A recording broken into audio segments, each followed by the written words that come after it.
So this is part 2 of Engage New York, Eureka Math, end of module assessment task 5.2. This is the end of our module 2. What I did is I actually split out the individual problems because each of them have their own answers and kind of have their own process. However, this one, starting with, number 6, which is the final question. However, if you notice it has multiple parts to it, which means that we're actually going to have to continue with the same numbers and equations that we're using, so that way we essentially just keep building upon it. It is a little tricky for some students to understand that and to continue doing that. So that's why I kind of separate it into its own part. So that's what we're going to do. So the first thing that number 6 does is it tells us that a baker uses 5 and 5/10 pounds of flour daily. So I know this is all still up here, but that's from part 1. So just try to ignore it. So that's about as good as I'm going to get. So we have a baker uses 5 and 5/10 pounds of flour daily. All 6 is doing is just giving us the basic information. It's giving us the building blocks of what we're going to continue to use. So how many ounces of flour will we use in 2 weeks? Use words, numbers, pictures to explain your thinking. So what we're going to do is we're going to use, overall, we're going to use just our math for a second. So first thing I need to do is I'm going to actually decide how many days I'm going to use, because I know up here that it's telling me daily. Since it's telling me daily, I can go by days. So 2 weeks has 14 days. Since it has 14 days, what actually happens is if I use 5 and 5/10 pounds daily, I'm going to use 5 and 5/10 plus 5 and 5/10, and so on until we get to 14 days. So the way to simplify this is actually by doing 5 and 5/10 times 14, because we know that's how many days there are. So what we do is we put our 14 up here times 5.5. We shouldn't say 5.5, although I just said it, but it's 5 and 5/10. 5 times 4 is 20. 5 times 1 is 5 plus our 2, 7, 0 back here.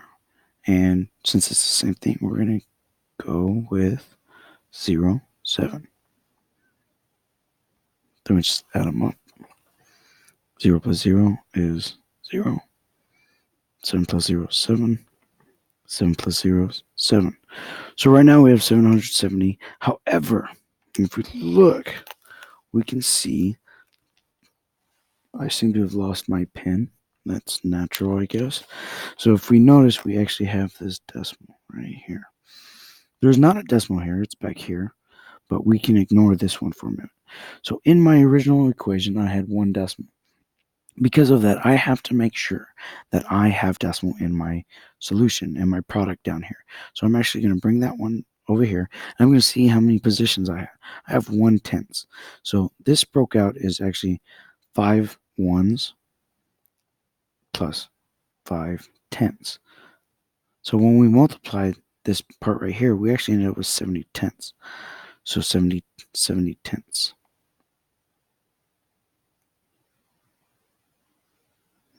So what that actually means is that I have 7. That's what that would look like. So because of that, I'm actually going to bring it down here and connect our 2 lots. But this 70/10 is actually 7. And then my 5 times 14 is 70. So I add my 70/10 right here and my 70 together, which gives me 77. So as complicated as that sounded, we can also just say that there's 1 decimal in our original standard algorithm, and then we bring it down and make sure that there's also 1 decimal in our product. So now that we have that, we can actually continue on. So the thing is we don't have our full answer right away. So a lot of students will think that this means they are done. However, this does not mean that they are done. There is a few parts to it that show us we need to go more. So first is pounds. Since it says pounds, we actually know that this is actually in pounds. We need we need to break it apart because it's asking us how many ounces. Let's just circle that for this. Oh, why would my pen work? It's not like I need it, right? So we'll circle our ounces because we have to convert these pounds over here into ounces. Now, thankfully, it gives us our equation. 1 pound equals 16 ounces. So because 1 pound equals 16 ounces, I'm going to take the amount of pounds I have, which is 77, and I'm going to look at it for a second. So I know that 1 equals 16. So if this is pounds, that means for every single one of these 77, for every single one is 16 ounces. So that means for 2, there'd be 32.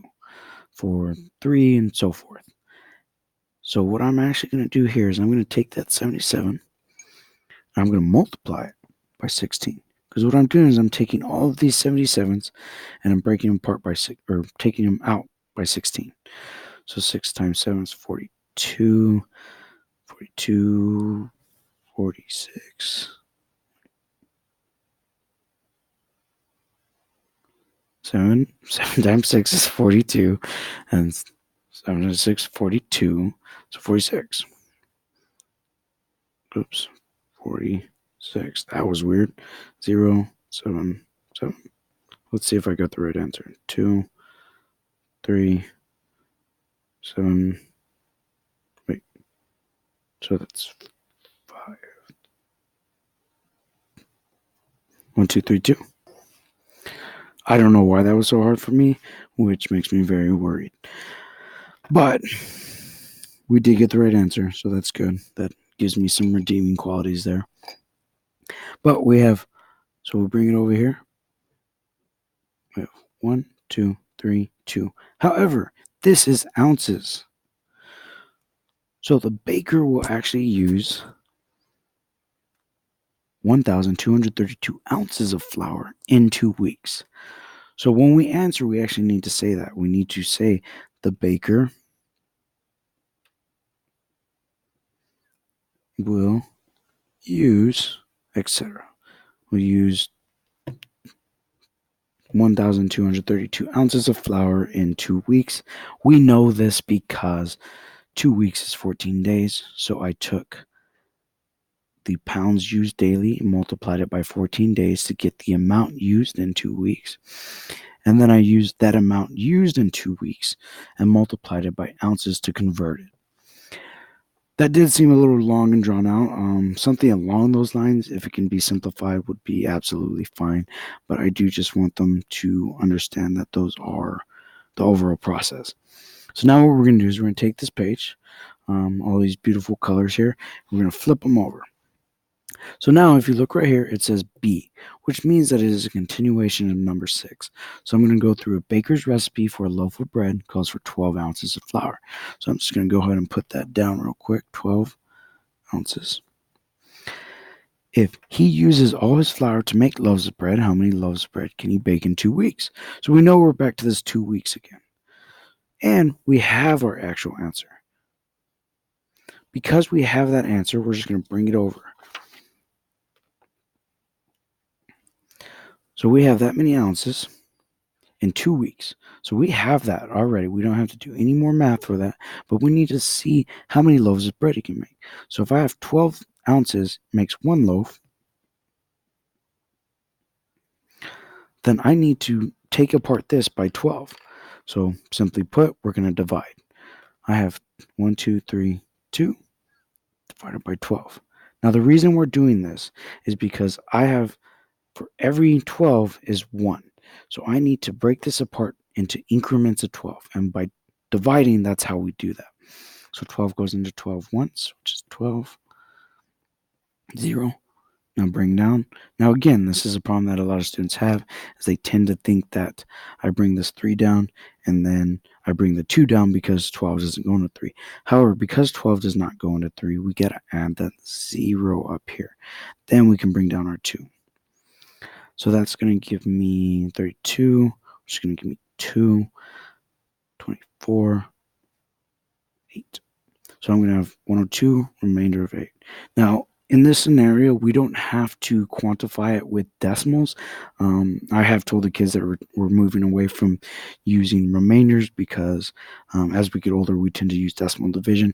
However, in this scenario, we want to stick with our remainder because that's letting us know directly how many ounces are left. So in this scenario, the baker, again, we got to use our words, the baker can make 102 full. That's why we don't include our remainder. Loaves. I spelled loaves wrong. That's embarrassing. In 2 weeks.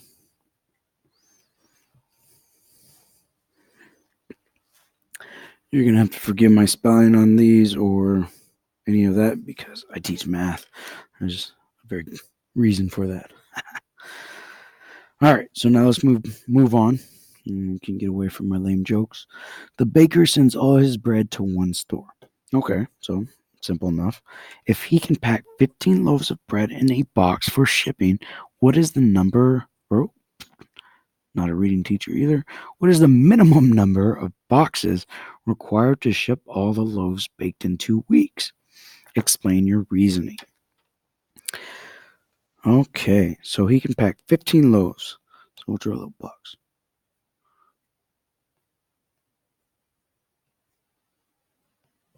So there's a box. It can fit 15 loaves. The minimum number of boxes. So again, we know how many loaves we have, which is 102. That's the full amount of loaves. This remainder of 8 up here does not give us a full loaf. So because it does not give us a full loaf, we can't include it. So we have 102. Now we have to, again, break it apart into sections. We have to split all that up into 15 to fit in a single box. So we're going to divide that by 15.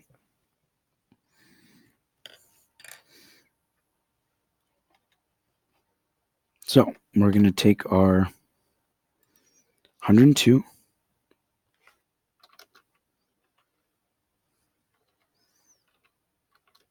divided by 15.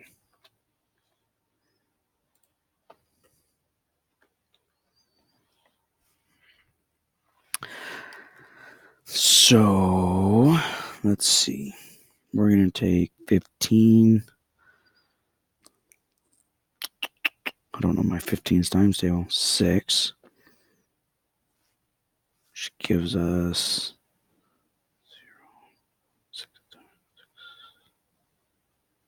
90.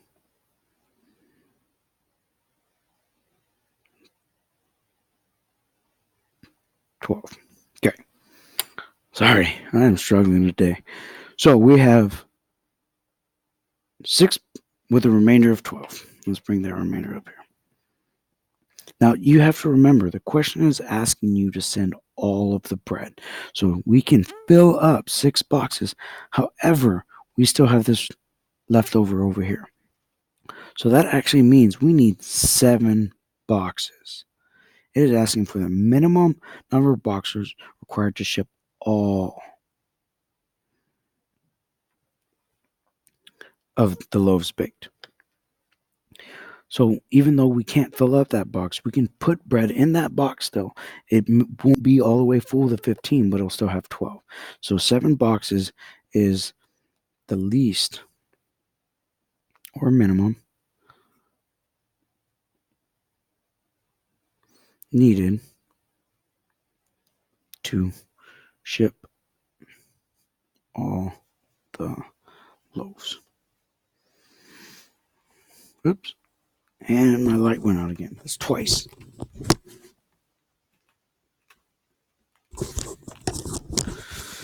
Just had to stand up and jump around a little bit. Thankfully, no students are here, right? All right. So we're going to move on to this one.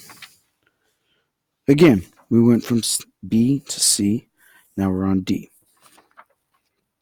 This one is actually very simple. It should be relatively quick. So I'm going to show it. A baker pays 80 cents per pound for sugar, 125 or $1.25 per pound for butter. Now, all this is doing is saying write an expression. That's it. Write an expression that shows how much the baker will spend if he buys 6 pounds of butter, 20 pounds of sugar. So we're going to come over here and we're going to put 6 pounds of butter, 20 pounds of sugar. Then we're going to decide how much the sugar was. The sugar was 125 per pound. So if I bought 20 pounds, I would multiply them by 1 and 2.5. Now we'll come over here. Oops. I did that wrong. That is actually by 80 cents. Because I read it backwards. A mistake that I'm sure some of them will make. Pounds of sugar. Sugar was the first one. So, by 80 cents. Now we come over here to our butter finally, which is 1, 2, 5. Put them in parentheses because they're each their own section. Now, when we have that, we will want to know how much they're actually going to spend. So all we're going to do is we're just going to add both our total products. Jeez. So we're going to add them together. Now, all this question is asking me is how to write the expression. Again, just write this expression. And it's going to say 20 pounds of sugar, 20, multiplied by the amount spent per pound will give us our answer. But I don't have to solve it. I don't have to do anything. I just have to know how to set it up. It's going to equal who knows what. So that should be the end of part 2. Hopefully that helps. And we will see them tomorrow.